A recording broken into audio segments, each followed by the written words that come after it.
చెప్పండిరా అయ్యగారు ఈయన అందరు వచ్చారు. ఏంటో మీ సమస్య చెప్పండి. అయ్యా, ఈసారి ఎలక్షన్లో మేము నిలబడదాం అనుకుంటున్నాము, పోటీ చేద్దామని అనుకుంటున్నాము అందరం. ఏంట్రో తేడాగా కనపడుతుంది.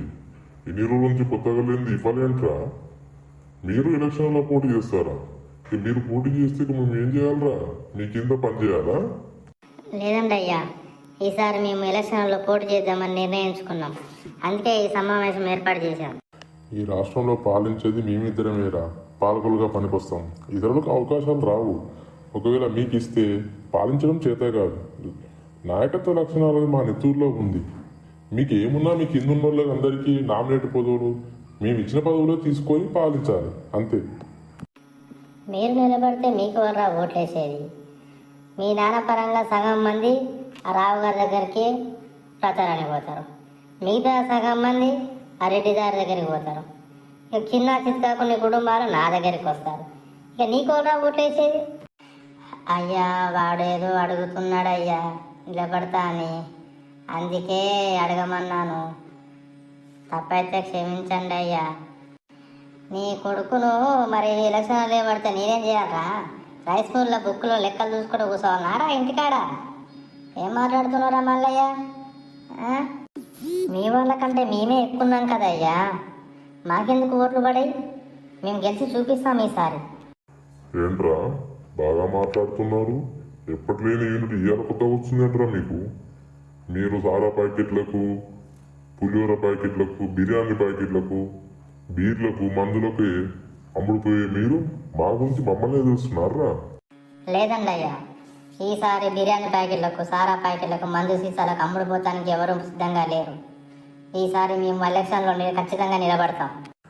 సరేరా మల్లయ్య, చూసుకో మరి. రేపు ఎలక్షన్లలో పోతే ఇక్కడ ఉన్న పని కూడా ఊడ్చిపోతుంది. మళ్ళా అయ్యా ధర్మయ్య అని కాళ్ళ మీద పడితే మాత్రం నేను క్షమించేది లేదు. అయ్యగారు అలా అనకండి అయ్యా. ఇన్ని రోజులు మీ దగ్గరనే పని చేస్తూ పిల్లలను, కుటుంబాన్ని పోషించుకున్నాం. మీరు అలా మాట్లాడకండి అయ్యా. సరేరా, అందరు ఆలోచించుకొని చెప్పండి. ఒక్కసారి మా మీదికి పోటీకి వస్తే మాత్రం తట్టుకొని ఉండగలరా? ఈ ఊళ్ళో జీవించగలరా? ఏ అవసరానికైనా మళ్ళీ మా దగ్గరికి రాగలరా? ఆలోచించుకొని చెప్పండి. సరేనయ్యా, మా వాళ్ళందరికీ నేను చెప్పుకుంటాను. మీరు మాత్రం జర మా మీద దయ చూపండి అయ్యా. రావు గారు వెళ్దామా? ఇక మనకు కూడా పనులు ఉన్నాయి కదండి.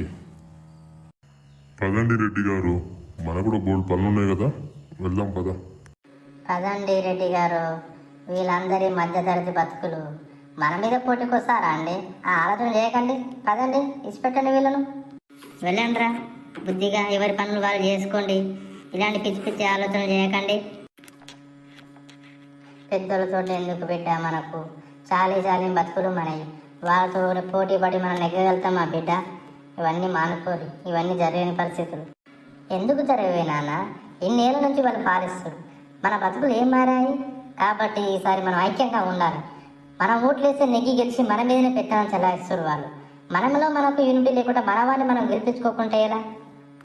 అవును కాక, ఈసారి మనం నిలబడదాం, అందరం యూనిటీగా ఉందాం. మన వాళ్ళకే మనం ఓట్లు వేసుకుంటే ఖచ్చితంగా మనం గెలుస్తాం. సరే బిడ్డ, మీరు అనుకున్నట్టుగా అందరూ ఐక్యంగా ఉండి మాట్లాడుకొని చేద్దాం.